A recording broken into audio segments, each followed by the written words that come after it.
In today's sermon, we delve deep into the heart of Paul's message to the Corinthians, found in 1 Corinthians 7:32-35.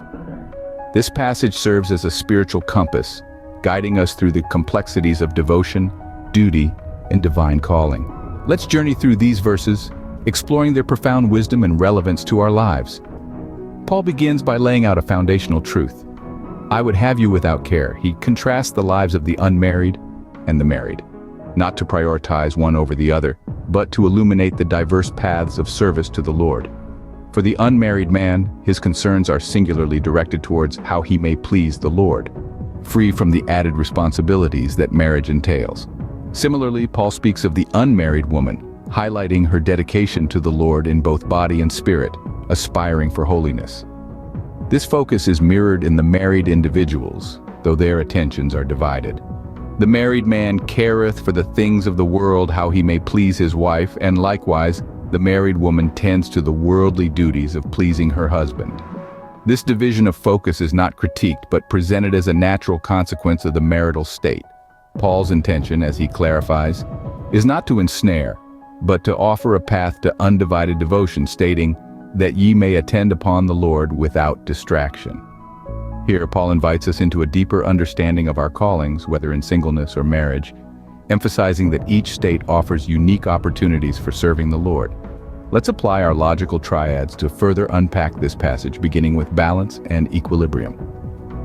Paul presents a balanced view of life's responsibilities, suggesting that whether we are bound by marital duties or free from them, our ultimate goal remains to please the Lord.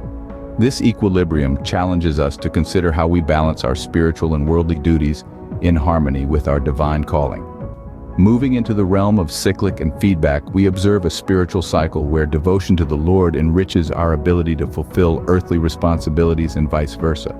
This interplay reminds us that neglecting our spiritual life can adversely affect our worldly engagements, emphasizing the importance of maintaining a vibrant relationship with God. In exploring causal and reversion, we see a clear cause and effect relationship. Paul outlines how a dedicated life to pleasing the Lord leads to holiness in body and spirit, which in turn influences our ability to serve effectively in our given life circumstances. This perspective encourages us to prioritize our spiritual health, knowing it lays the foundation for all other aspects of our lives. Through the lens of indirect and reflective, we understand the complex interrelations between our spiritual commitments, earthly relationships, and ultimate dedication to God. This triad invites us to reflect on how our personal journey towards holiness indirectly impacts our ability to serve and love others, illustrating the interconnectedness of our spiritual and relational lives. Finally, Paul's counsel culminates in the inclusion triad, integrating our care for the Lord with righteous living. This holistic approach to faith calls us to weave together our devotion to God with our earthly responsibilities, avoiding the pitfalls of distraction and disconnection from our divine purpose. In conclusion, Paul's words in 1 Corinthians 7:32-35 beckon us to a life of thoughtful consideration, where our marital status, whether single or married, serves as a unique platform for our service to the Lord. Through this passage, Paul encourages us to embrace our circumstances, not as limitations, but as opportunities to deeply engage with our divine calling.